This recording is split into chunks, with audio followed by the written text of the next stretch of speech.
Direct Connection is made by MPT to serve all of our diverse communities and is made possible by the generous support of our members. Thank you.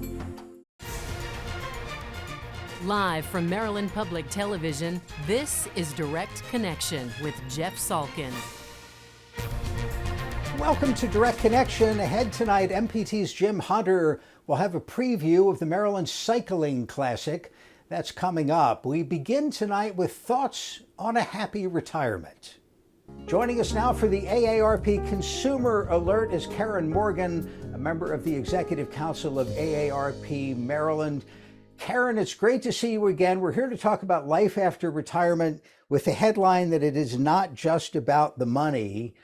How do you think about that? Because frankly, for a lot of people, money and concerns about money are a big factor in retirement. Yes, absolutely. And it's so great to see you too again, Jeff. And yes, money is a huge factor, but from our standpoint, we get plenty of information about what to do with financial retirement planning, what to do with your 401k, how not to time the stock market, all of that sort of thing. What we're not getting enough information on is how to plan for what you're going to do with your time after retirement. When you retire, it's like winning the time lottery. Like you've got like unlimited resources from a time standpoint. What are you going to do with that? Because just sitting around in a rocking chair or having lunch with your friends every single day, that's not a sustainable plan for 30 years. Well, if you don't mind, let me ask about your plan, because you retired as an attorney with the state a few years ago. Was there a rocking chair involved? Okay, well, lunch was involved. I will say that. And so was shopping, which I did for, a good 6 weeks. And then I started being bored. And the pandemic started shutting things down. Like in March, I retired in January. By March, things were shutting down. And I was like, oh my goodness, what am I going to do? Because going to movies and shopping, that's off the table now. But I was volunteering with AARP and we shifted to virtual meetings and virtual presentations. And I worked on those. And so I kind of back-ended into doing something that's been extraordinarily fulfilling for me. Which is terrific, and it's a great opportunity, and there are plenty of places that people can volunteer. Maybe there are people who want to play golf 7 days a week, though. That's okay. So, yes, and if you can do it for 40 years, that can really help. But I think there's something to having a purpose. And also the other thing I would say is that you don't just have the one thing that you do in retirement, have a bunch of things, have 5 things or 20 things, shift things, change things. I mean, what interests you at 65 may not interest you at 75. You may decide to become a philosopher at 75. You may decide to become an author at 80, and you may want to be playing tennis or pickleball when you're 65. Or you want to do all of those things. You can do lots of different things. I play the piano, I knit and crochet, and I volunteer for AARP, and I walk with the walking group, and, and I have lunch with my friends and go shopping. So there you go. Busier than ever, yeah. You made the point that there is no shortage of information about the financial aspects of retirement. Maybe less information about other important things like healthcare. Yes. And for me, health, and I think for all of us, health, as far as we're concerned, is the only true source of wealth. That's why AARP.org spends so much time getting out information to people about what they can do to manage their health, how they can communicate with their doctor and get their needs met. That stuff is really important, because if you don't have good health, I don't care how much money you have, you're going to be miserable. You don't want to spend your retirement going in and out of doctor's offices, visiting hospitals, scoping out nursing homes. Who wants it? No, retirement is to have fun and to be of interest and to do the things you couldn't do when you had a career that took up this huge block of time. But you have to be healthy to really make the most of that. Well, and that's obviously not guaranteed for anybody, and you have to roll with the punches as they come in. A lot of people spend a lot of time trying to figure out Medicare Advantage, Part B, and all that stuff that I know you have good resources for. Yes, we definitely do. And Medicare can become complicated. So that's why we point people to Medicare.gov, and we point people to SHIP, which is like another objective resource that helps people ferret out whether they want to do a Medicare Advantage type plan or whether they want to do traditional Medicare, the ins and outs of health insurance plans and that sort of thing. But taking care of your health in the first place, this retirement is a good time to sort of review. How are you eating? Are you getting enough exercise? Maybe you got exercise during your day job, but in retirement, there's no particular call to exercise. Well, maybe you have to make that your, kind of a mantra, like, I'm going to make sure that I'm not sitting, since that is the new smoking. And I'm going to make sure that I'm doing stuff to keep my, muscle tone up and to, to just, keep my microbiome in check, as people like to say these days. Yeah, I mean, one of the other things that you lose when you retire is the structure of work, and not just the structure of it, but the ability to interact with people all the time, whether it's virtual or in person. That's something that maybe you need to put some effort into. You definitely do. I mean, we identify with our work a lot, and how we approach our work a lot of times will dictate how we approach retirement. But social isolation is a huge issue, which is again why AARP focuses resources again on activities that can happen. We have aarp.org, and you can search for local events. So you can just attend a movie screening if you want to, or you can join a book club, or you can go to concerts. In Prince George's County, we have the Fairwood Concert in the Park series. I'm at a table along with other volunteers for AARP, and we pass out literature, but anybody can come and just listen to great music. So that's a lot of fun. I'm thinking about the great senior centers around the state. I'm sure every county has at least one. Yes. And when I was a young person, I'm sure that I walked by thinking that I would never walk in the door of one of those places. And maybe it's, walking in the door there, like signing up for Social Security or Medicare, is an admission that we're getting older. But if you don't walk in the door, you can't be exposed to any of these opportunities. Exactly. And as far as I'm concerned, here's something I'm always saying: nobody leaves this world younger than when they came in. We're all getting older. We have to get older to live. So let's just stop demonizing getting older. When you get older, that means you're alive and that you have another opportunity for growth and to do well. And senior centers, they're pretty cool. There are so many great things going on in senior centers, not just pickleball, but lectures on different topics, literature or math or physics, and there are activities that people can do, and they can get together, and you can meet new people that way. Prince George's County, where I live, has a number of senior centers, and there's even something called an Eagle Pass. I went on a cruise. I went on like a cruise on the Anacostia, and the discussion was the War of 1812. And so I learned about the War of 1812 and what the Battle of Bladensburg, what that meant as far as the war was concerned. It was really interesting. But with my Eagle Pass, it was free.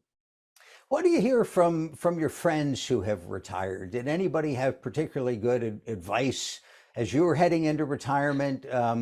Or is there a diversity of how people have approached it? Maybe somebody did the traditional rent the RV thing. Somebody did something else. What did your friends experience? Well, Jeff, I'm sorry to tell you, but I think I'm the oldest of my friends. I used to be the youngest of all my friends, and I'm the oldest of all my friends. So none of my friends have retired.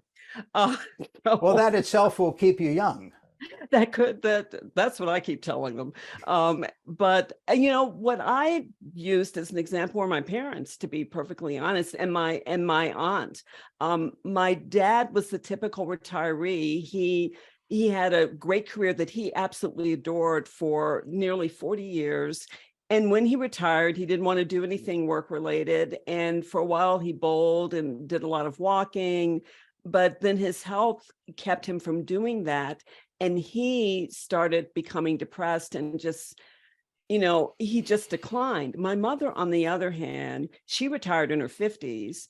And she went to check with her financial planner about their retirement portfolio and came back with a job. And my dad was like, "What do you mean you have a job?" And she's like, "Well, we got along so well. And they asked me if I wanted to be an assistant. I'm like, sure." So it was like 5 minutes away. It was a 5-minute commute. So she did that for 10 years. And she always had an interest in travel. So then she started working with a travel agency, and she became vice president of that group and put together trips for seniors to casinos, to hot springs, but also historical trips. Like, she designed a trip about the Underground Railroad, and they went to the Underground Railroad in Cincinnati to check that out. And my aunt took up quilting and sewing and the piano and organ, and they had a really fulfilling retirement without the decline that I saw my father experience. Well, it's a whole wide world out there, and we hope everybody gets to experience it for a very long time. AARP has some great ideas at the website, aarp.org/wisefriend.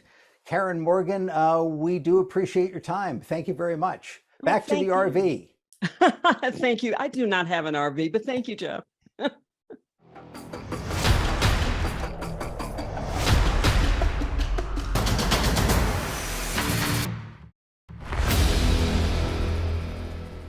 Hi, everybody. I'm Jim Hunter here at the MPT Sports Desk, and the countdown is on to the Maryland Cycling Classic, a Labor Day weekend of events in Baltimore leading up to the race on September the 3rd. And with us now is Robin Carpenter, one of the best American cyclists who knows a thing or two about cycling. He's been racing professionally now for several years. And Robin, this is the second Maryland Cycling Classic. Last year, you were the third American to finish. What do you like about this race in Baltimore? One of the things that's unique about this race in Baltimore is that it's a 120-mile road race. Wow. And it goes from point to point. We start out in the county in Sparks, Maryland, and then we finish on these fast city circuits in downtown. And these kind of races they don't exist in the U.S. as much anymore. And so it's a rare opportunity for us Americans to show ourselves on kind of the international or world stage. So this is nice for the state of Maryland and the city of Baltimore to put together this unique type of race. Yeah, definitely. We are extremely fortunate to have these partners that want to come in and help put on the race and help facilitate the race. It's a huge accomplishment to put on something that, like I said, it's 120 miles, and we go all over the county. You have to close down the roads. There's volunteers everywhere making sure that the course is closed and safe. It's a huge endeavor, and it only comes together with a lot of help from a lot of different places. Now, you're one of the top American cyclists. Why did you get into the sport? I got into the sport with my dad when he turned 40 and bought a bike to lose weight. I think I was about 10 years old. And we just started riding together on a path in Philadelphia. And we both just progressed and got better and better and wanted to do longer rides, more miles. Eventually, I discovered amateur bike racing, which is kind of a hidden gem, hidden thing. It's hard to find. It only exists in sort of office parks on the weekends, places where you aren't going to disturb traffic and disturb the neighbors. But I love the competition. I love the thrill of the speed and the jostle in the pack. And it's just something I've been doing for 15 years now. Now, how does one become a professional cyclist? The American sports, baseball, football, basketball, hockey, there are drafts, and players are drafted in to go to that organization. How do you become a professional cyclist? Well, I'd say the first step is to realize you don't have any hand-eye coordination. So what's left, right? You have endurance-based sports. So I started out running in high school, and that's the high school sport that I did. But cycling is really, there's not much support for it on like the academic, the school-based level. So it's really something that people find elsewhere, someone else that they know, a family friend, someone in the family who understands that amateur bike racing is actually even a thing. And you sort of progress up the levels, you do bigger races, harder races, maybe you start to think about traveling to nationals. And it's such a small community that it's once you start actually winning these races, winning something on a regional level, a national level, people take notice. Now, how many events do you participate in during the course of the year? This year is not so many. I had some nasty injuries earlier on, but typically you could say we're doing anywhere from 30 to 50 events every year. Now, tell me about your first professional win. I understand that was exciting. Yeah, my first professional win was in Colorado in 2014.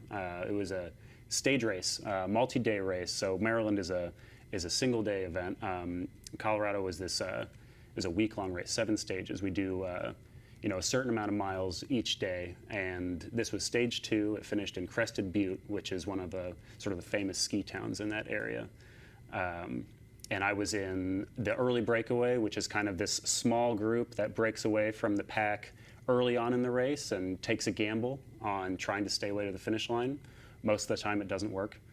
But occasionally, if you're sneaky enough and clever enough, and on that day also the weather was horrible. We were racing in a thunderstorm going up over a mountain at 11,000 feet, and just happened to time it right and outsmarted the rest of the field and stayed away solo by about 10 seconds. Wow, 10 seconds. That's impressive. Now, let me ask you, how do you prepare for a race, especially one like the Maryland Classic, where you say it's 120 miles? I mean, if you started in downtown Baltimore, you'd almost be at the boardwalk in Ocean City by the time that race ended. How do you prepare for something like that? Yeah, cycling is an endurance sport, and you'll see the best guys in the world who are training, say, for the Tour de France, which is happening right now. Those guys are training anywhere from 25 to 30 hours a week on the regular. In terms of miles, that's, it could be 500, 600 mile weeks. But it's not only just riding long distances, you're also having to do intensity and intervals and efforts and that kind of training where you're maybe doing repeats up a climb that is similar to a climb that's on course. So a race like Maryland, early on, there's actually a lot of these little kicker climbs that are between 1 minute and 3 minutes long. And so one of the things I'll be doing in the next month is doing a lot of repetitions of that kind of like length of time and intensity to try to replicate the course. Do you work out in a gym to build up your strength, or do you do it all on the bike? Almost all on the bike. Some guys these days will do a little bit of gym work in the winter when it's cold and you want to you can split time off the bike, do a little more strength training, but most of the time these days it's all on the bike.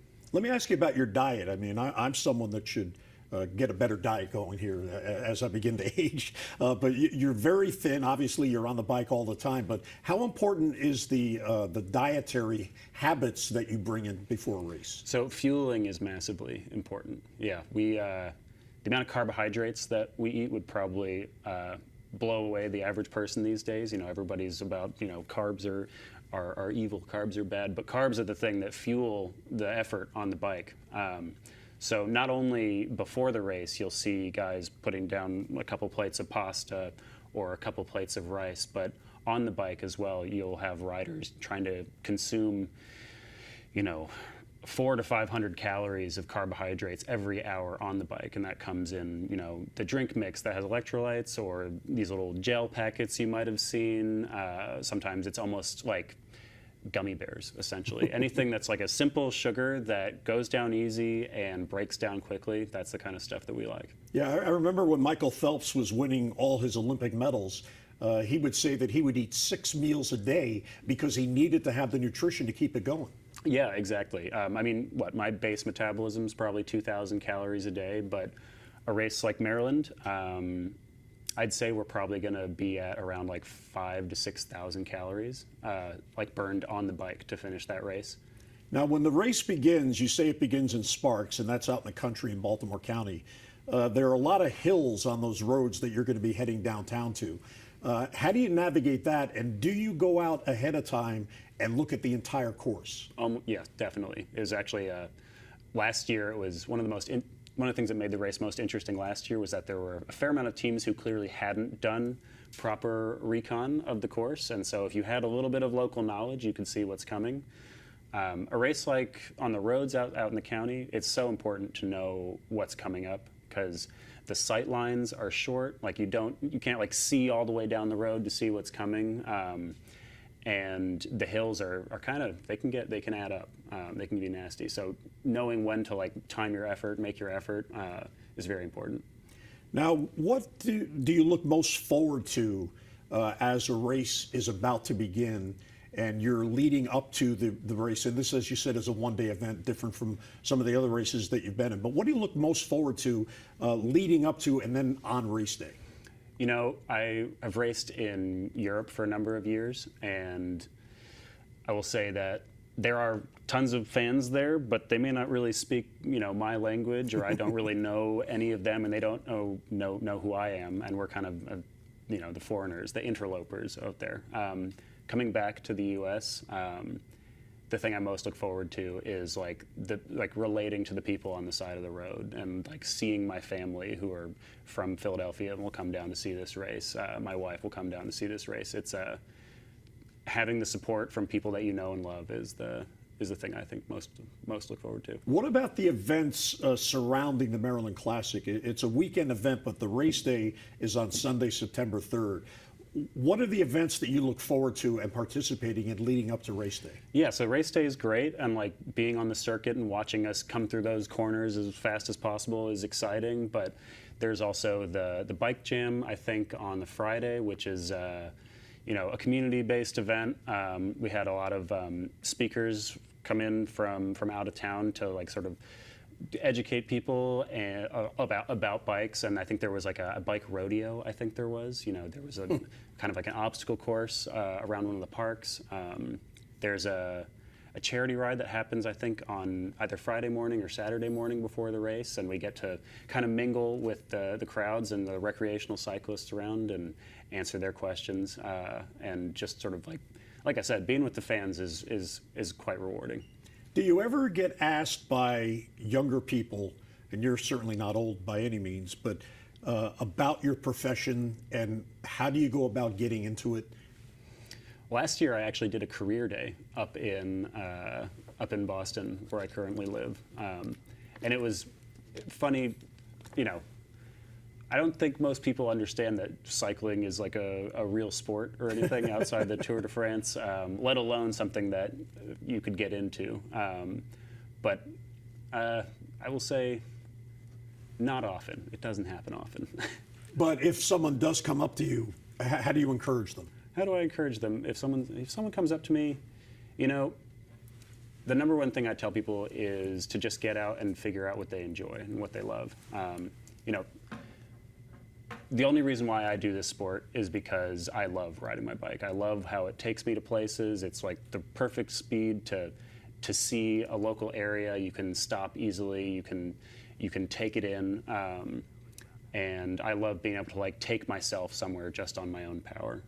So as long as you know, are enjoying it and, you know, have a destination in mind, that's the most important thing. Well, we appreciate you coming in. It's a pleasure to meet you and talk about the sport of cycling. And I'm going to look forward to being down there on September 3rd. I want to see the end of the 120-mile journey. Yeah, Thanks so much. It'll be a fast sprint. I look forward to seeing you there.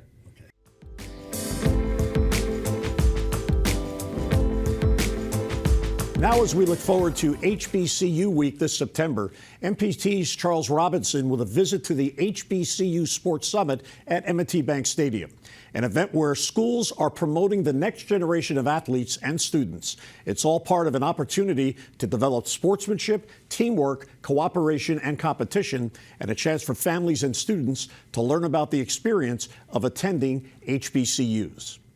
Christy Lynn Thor keeps a watchful eye on her son, Cabril, as he goes through the drills at the HBCU Sports Summit. She has firsthand knowledge of the impact Lincoln University and HBCU had on her life. I went to Lincoln, and then his godfather went to Morehouse, and then his uncle went to Hampton. So pretty much trying to put it into him, like, yeah, it's running our blood, you know, for whatever university we like to go to, but when it comes to HBCU, it's no bond or connection or natural love you have going to an HBCU. It's a chance of a lifetime for these students to practice on a field used by professionals. But most people don't know only 1% make it to the NFL. That's why the HBCU Sports Summit gives them another opportunity.